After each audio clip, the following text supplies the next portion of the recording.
Hello, vegan superheroes. Welcome to the Vegan Gym Live.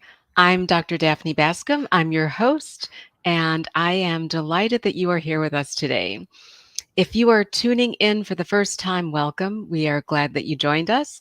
And if you are a returning visitor to the Vegan Gym Live, I know you'll be excited to meet another amazing VSA coach. Our goal with these episodes is to bring you some new insights on plant based nutrition, on fitness, on health, on longevity. And we want to make sure that we're providing you what is interesting to you. So always feel free to leave some comments, your thoughts. We want to hear from you. And we're excited to bring you a new twist on fitness for today. So, how many of you have tried anything barefoot? Barefoot running, barefoot fitness? If you haven't, you're going to be in for a treat to learn a little bit more about discussing barefoot techniques. And joining me today, way over from the UK, is Coach Tom. Tom, welcome to the Vegan Gym Live. Thanks for having me. It's nice to jump on. So, Tom, you are new to the vegan gym community and would love if you would take a few minutes and just share a little bit about your vegan journey, how you moved to what made you become vegan, and how you found your way to the vegan gym. Yeah, sure. So my vegan journey started about five and a bit years ago, purely from a health point of view. Had a bit of a oh no moment when I realized that I had put on a lot of weight and how was doing no exercise. And that happened around about the same time. Prominent documentaries appeared on Netflix that I'm sure we have seen. And then that made me want to find out a bit more and do some like research and read the science behind it. Quite an analytical person, and that really appealed to me. And then I said, do you know what? There's lots of health benefits to this. Let me just try it for like a month. And then 5 years later, still here, still going. In that first initial stage, I found Vegan Gym podcast, which kind of like gave me loads of ideas and kind of that's how I kind of got involved with the Vegan Gym from as a viewer.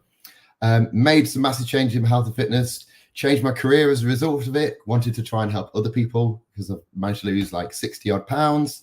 And then saw that you guys were looking for some coaches. I thought that would be a nice little full circle moment for me because, you know, you guys were kind of there in the background of my journey. I thought, what a team to be a part of. So 5 years down the line, hopefully, you know, starting on what's going to be a long career with you guys and like get to help some people and get people to share in my journey and kind of give them advice to help them move forward with it. So that has been my 5 year kind of like journey so far. And Tom, it's amazing how it's come full circle. I'm glad we were able to help motivate you, and now you're here to help share what you've learned with so many other people, and that including the fact that you have a vegan family, which is also amazing. Yeah, so we've got all four of us. I've got a wife and 2 children, and yeah, we've all been vegan for the last 5 years. So yeah, we're all living on plants, which is awesome. That's how it should be. And you are one of the newest CrossFit enthusiasts to our coaching team. Have you always been fitness focused, or were you always interested in CrossFit? No, not at all. So for pretty much the first 30 years of my life, it was any excuse not to do fitness. You know, I'm a musician by history, so like I always had my music classes during like sports classes at school because it was just trying to get out of it. So I found CrossFit again by watching some stuff online, and it was around about that same time I found veganism. So the two kind of like held each of my hands and like moved me forward. So again, yeah, it appealed to me. I think I was always scared of going to like a traditional gym because it was quite intimidating to me. But CrossFit community helped me kind of like have a play and fall in love with like moving and like having fun with it. And you are motivating lots of people in our community to explore that too. So thank you. A little viral. I don't know if CrossFit planted you here.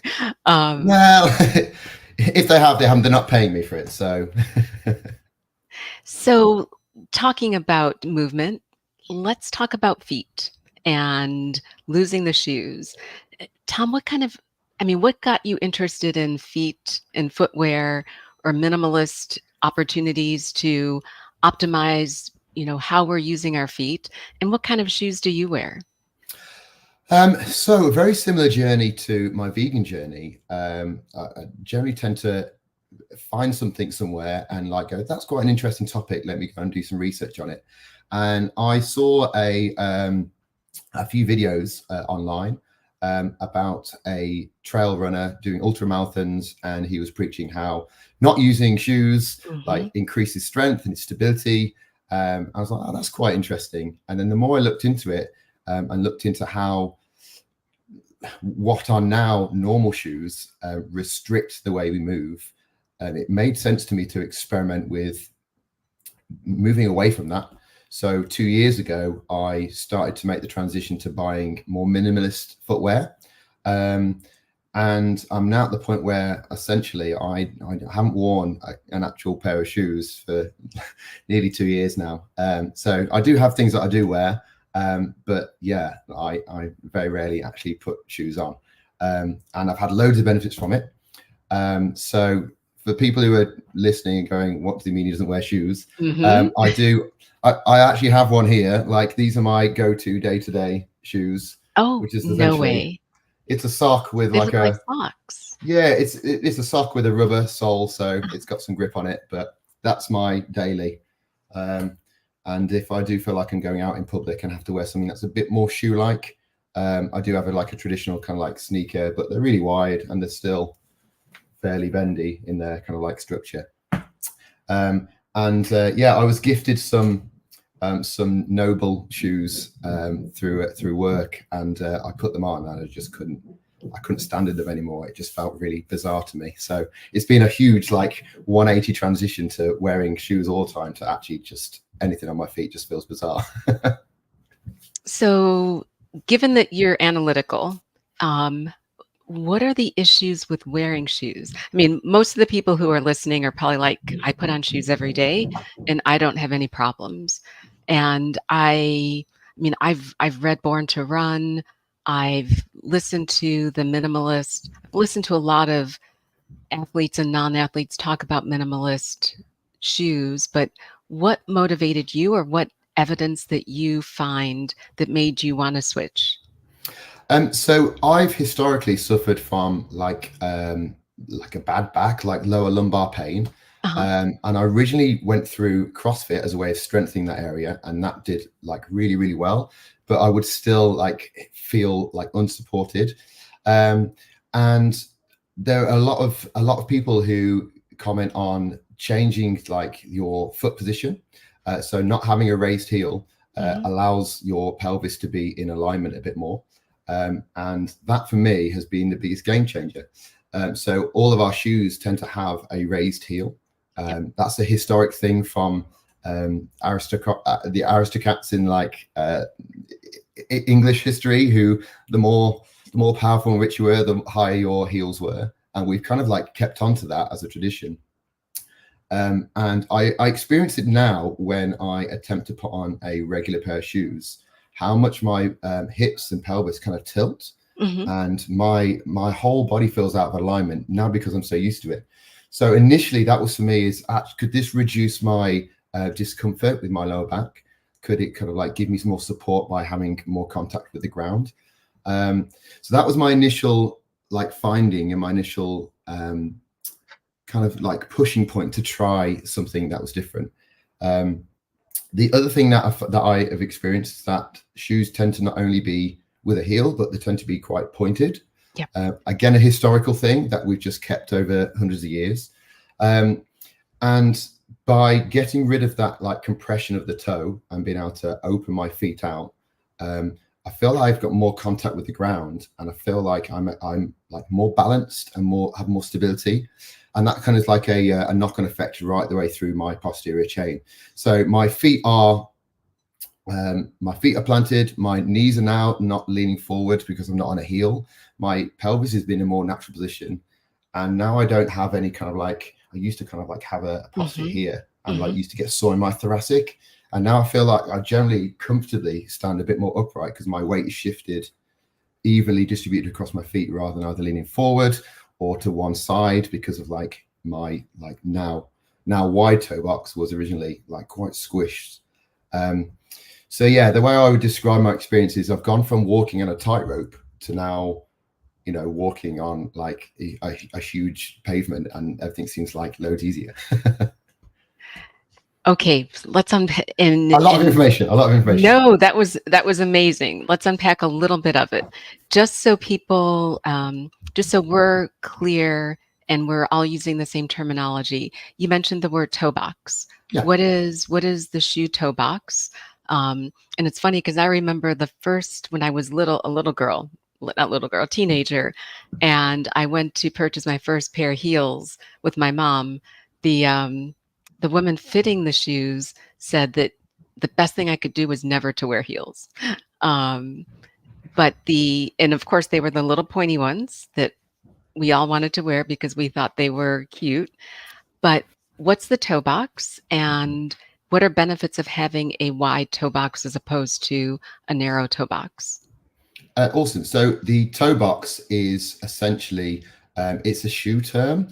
It's how they would describe like this part of the shoe. Hmm. So from pinky toe to big toe. So the space that fits in is referred to as a toe box. Conventional shoes tend to have a slope in that toe box, so that the widest part of the foot is from the knuckle of the big toe to the knuckle of the pinky toe. Hmm. Minimalist shoes change that, and they want the widest part of your foot to be from the tip of your big toe to the tip of your pinky toe. So instead of your toes being here, they're going to be there. So in order for that to happen, they're going to splay. In order for that to happen, the toe box, so the top end of that shoe where your toes live, is generally a lot wider. They look a bit odd. They look a bit like clown shoes when you first look at them. But yeah, that allows your toes not to be compressed. It allows them to spread out naturally. And that's what gives more balance, more contact with the floor, and more stability, because now instead of being like this, you're able to kind of like feel the floor. And I feel like the analogy I would use is that when you don't realize how much you use your toes until like you break one of them. I don't know if you've ever broken a toe, but it feels really bizarre to kind of like balance and walk when your toes aren't doing a thing. And essentially, a narrow toe box is always putting your toes into like compression, so you're never using them to their full potential. Got it. And does a narrow toe box, is there any correlation between that narrow toe box and bunions or other things that people may get on their feet? Yeah, 100%. So bunions are caused by compression with the toes, and when they're shoved into a position they shouldn't be. Really common that like women who wear heels all the time tend to be more prone to bunions. Now, unfortunately, like it's really hard to reverse that, but if we can reduce the pressure that they're in, so that doesn't happen, the bones aren't being shoved in a direction, so you're not going to have that bunion effect. So by having a wider toe box, that shouldn't happen. But the issue that we tend to see is that, like you said, you go to the shoe store when you're a little girl and go, I want to wear those pretty heels. So even from a young age, like we're already starting to train our feet to be like compressed and small. So it's quite hard to undo unless we kind of like catch it early on. Got it. Thank you. And just a public service announcement to anyone listening about not wearing those pointy heels. So moving up the foot a little bit, I've had a couple of clients recently that have had some plantar fasciitis. Is there any benefit and the plantar fascia is kind of a fascial band that runs along the bottom of your foot. Is there any benefit for having minimalist shoes reduce the risk of that or help with the recovery from an inflamed plantar fascia? Yeah. So plantar fasciitis is if you had it before, a lot of physios and a lot of experts will tell you to do foot exercises without shoes to kind of strengthen that. It's essentially like a muscle. So normally people put orthotics in to kind of support and raise that arch. The analogy I would use for that is like putting scaffolding under a broken bridge. It's keeping it up, but it's not dealing with the issue.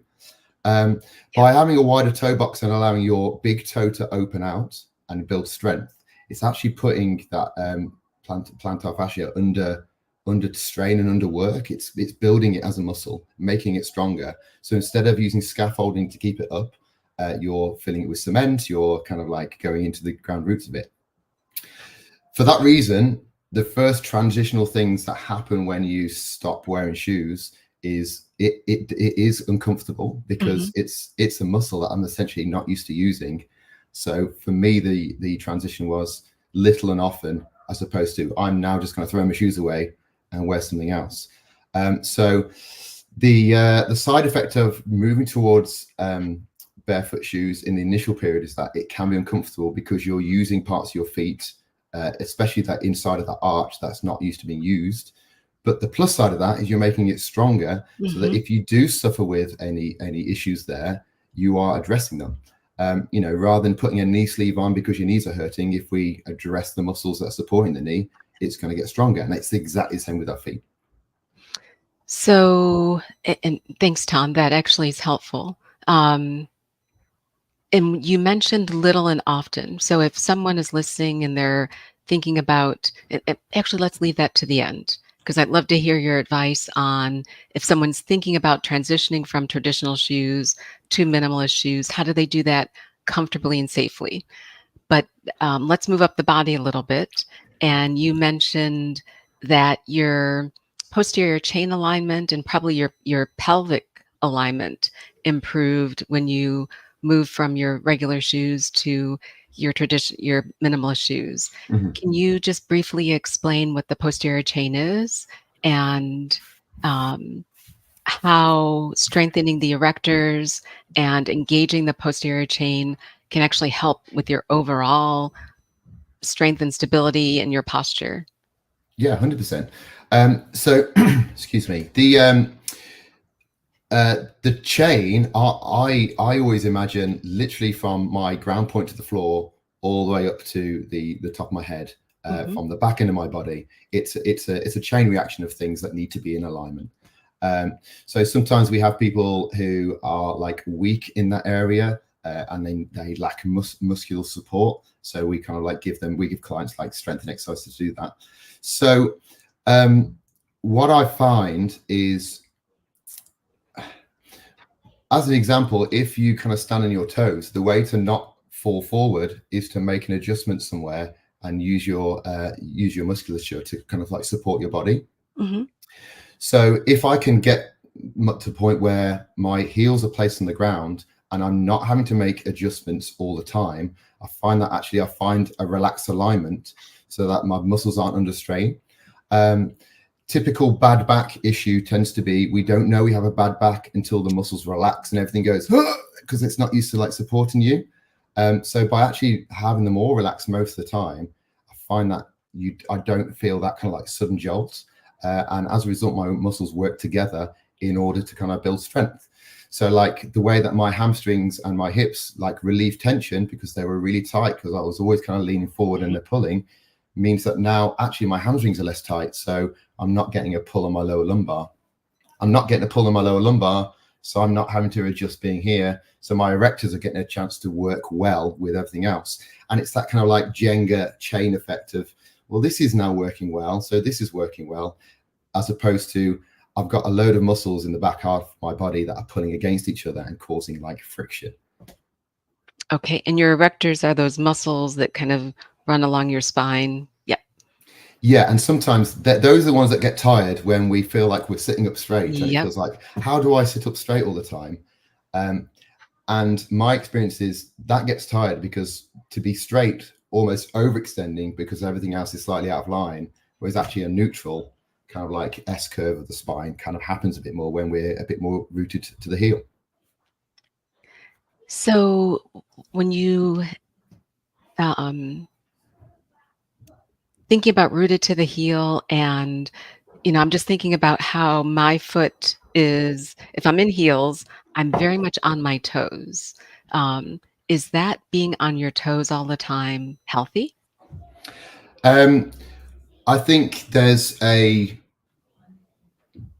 choice to be made by your body to be on your toes or on your heels. So I'm stood here and I rooted through my heels and everything is nice and aligned. If I lean forward on my toes, things have to start going in Hmm. different directions to keep you balanced. But for movement to happen, our body wants like a suspension system so we don't have impact. Now, a heel is an impact. And the reason why we have the squishy heel on our shoes is so we don't feel that impact. Hmm. So it's kind of the opposite side. If I'm moving, I do want to be a bit more on the toe, but not on my tippy toes, just kind of like on the balls of my feet as my initial point of contact. So my balls of my feet are going to make contact first and then my heel, as opposed to what we most of us do, which is heel Heel and strike. then the other way. Yeah. So the heels give us stability, but the toes give us the soft impact. And if we can have softer impact, we're not going to be putting pressure on our knees and on those joints that really shouldn't be like having lots of impact. Which is why runners tend to, if they've been running for a long time, like, oh, my knees get sore. It's kind of something that happens with my hips and knees when I do a lot of running. By having lots of heel impact, that does cause those things. So if we can be softer with the toe, then yeah, we give ourselves like a bouncy cushion that we don't need to have on the bottom of our shoe. In and that's a good point because a lot of the shoe manufacturers, or I'll say shoe sneaker, they're selling comfort. And comfort doesn't always mean anatomical alignment or improving your posture, is what I'm hearing you say. That all of that cushioning may actually not be great for us. Yeah, they're to put it in one way, they're selling a painkiller. The pain that you would have if you didn't wear them is as a result of you not learning how to walk using your feet to the optimum. When toddlers first start walking, they all walk in their toes. They all Uh-huh. lean forward. It's the natural thing that they just automatically do. They only start to see heel striking when we introduce shoes because they learn that they can heel strike because it feels okay.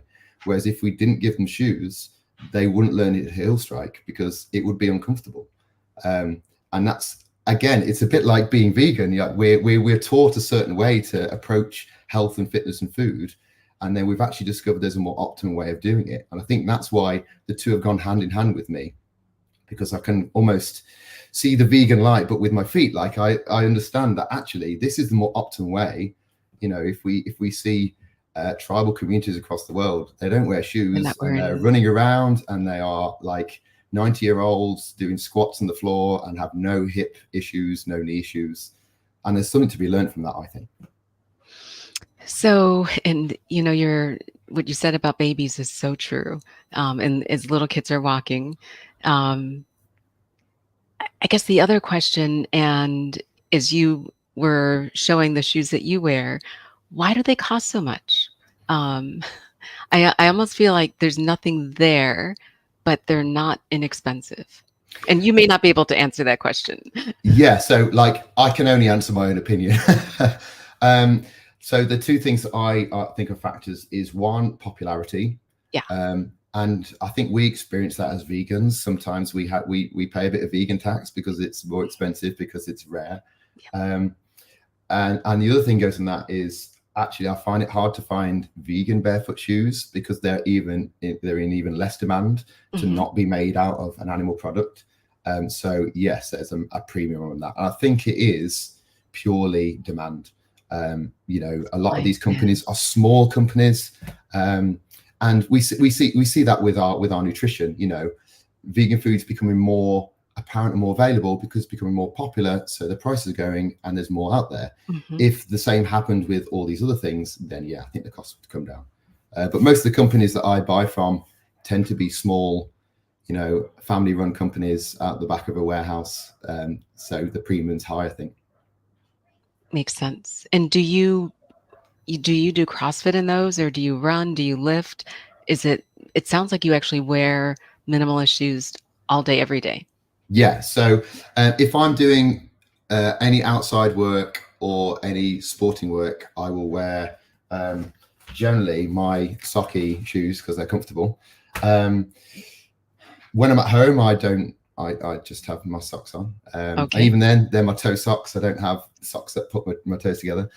The only exception to the rule is when I do Olympic weightlifting, Uh-huh. um, because I managed to find some barefoot Olympic weightlifting shoes where they have that slight raised heel that allow you to get into deeper positions with load, but they've still got the wide toe box, so it's not like a squash. It's not ideal, but it is quite optimal for that sport, so it makes sense for me to try and do that. But it has been known for me to do clean and jerks with no shoes on. Okay. It's going to be interesting seeing you in those at the retreat. So, Tom, as we wind up today, this has been great. And I know just in the preparation for this call that we probably had an hour worth of content we could have Yeah, discussed. and the rest. But what I would love for you, if you can share, just Coach Tom's tips for one, again, recapping why minimalist shoes may be helpful. What you may want to, what would be your advice in terms of how to safely make a transition so that it's not you go from regular shoes to minimalist shoes in day one and think that you're going to do so safely. And then if there are any references or resources that you would want to direct people to who want to learn more, what those may be. Okay. So recommendations for me of just utilizing barefoot shoes is just general better health with your feet. You know, I don't get stinky feet because my feet aren't squashed together anymore and my toes are allowed to breathe. I have more stability. I have more comfort. There's nothing better than finishing the day and putting some slippers on. But if you're always wearing slippers, then it's brilliant. Exactly. So yeah, like the benefits from just comfort day to day is outweighs anything else. The fact that I also get better hip health and better Mhm. structure and less injury, even better. From a transitional point of view, less is more. I bought some very expensive barefoot shoes and wanted to wear them immediately. And a lot of the websites that sell these shoes say little and often. So I was half an hour until I started to feel my feet get tired. Mhm. And by tired, we know when we've been on our feet all day, that's them getting tired. But I was feeling that after half an hour. And then I would put my normal shoes back on for a few hours and gradually start to increase that until Mhm. the point where I wasn't wearing them anymore. And I think that's the key, because what you don't want to do is just go straight into barefoot, cause injury because your feet aren't strong enough to do that. You know, they've been not being used properly for so long. As for advice and places resources, I do actually think the best places are the people who are selling these items. They have Mhm. such great education, and they have courses that they also offer of people learning how Huh. to walk, Interesting. like really fascinating things. There's a group called the Foot Collective online, and they just Foot offer collective. courses. Yeah, they offer courses and resources, and you can buy little exercise things that you can do with your feet, little bands for strengthening, and they got some really good resources. And yeah, I would recommend them as a starting point for some ideas. But Okay. yeah, shoe companies are amazing because they're trying to sell a lifestyle, not a product. It's a bit, again, a bit like the vegan world. We're trying to sell a lifestyle and get people healthy, and this is the way we're going to do it. Awesome. And are others in your family availing themselves of your knowledge and also using minimalist shoes? Yeah, it's taken a while, but we're all on it. We're all there. The girls have my girls are 8 and 10, and they have barefoot school shoes. They look like regular school shoes, but they're just wider. My wife started wearing some barefoot shoes because her feet were very kind of like Uh-huh. crunched together, and she's now saying that she finds it uncomfortable wearing her normal Right. shoes when she puts them on. So gradually over time, um, I wish I'd taken a photo of my feet 2 years ago, because there is a noticeable difference in how they look. Interesting. Yeah, so like now my feet are always here. Um, you know, they look a bit chimpanzee-esque, but that's okay. Chimps are cool and they're strong and they can climb and do stuff. So Oh, Tom, this has been fun. So thank you. And definitely for those of you listening who are interested in transitioning to barefoot, remember, listen to Coach Tom, take it slow and listen to your body. You want to do this incrementally. leverage the Foot Collective sounds like a great website that you could go out and learn a little bit more. And I'm sure that if you have questions that you throw in the comments, that I may be able to twist Coach Tom's arm to coming back on the Vegan Gym Live and spending some more time with us. 100%. So, Tom, thank you. This has been a great conversation, and look forward to having you back for a different topic or a little bit more on minimalist shoes. Thank you very much. I also want to thank all of you for joining us today, and I can't wait to connect again with you next week. Next week, Wednesday, July 24th, we are going to have Coach Daniel joining us at 11 a.m. Eastern Time, and that is for our rescheduled conversation on maximizing hypertrophy. So if you are on a mission to gain muscle, you definitely want to join us for the conversation with Coach Tom. In the meantime, be well, superheroes. We'll see you next week. And thank you for all you do for bringing good things to the world. Take care.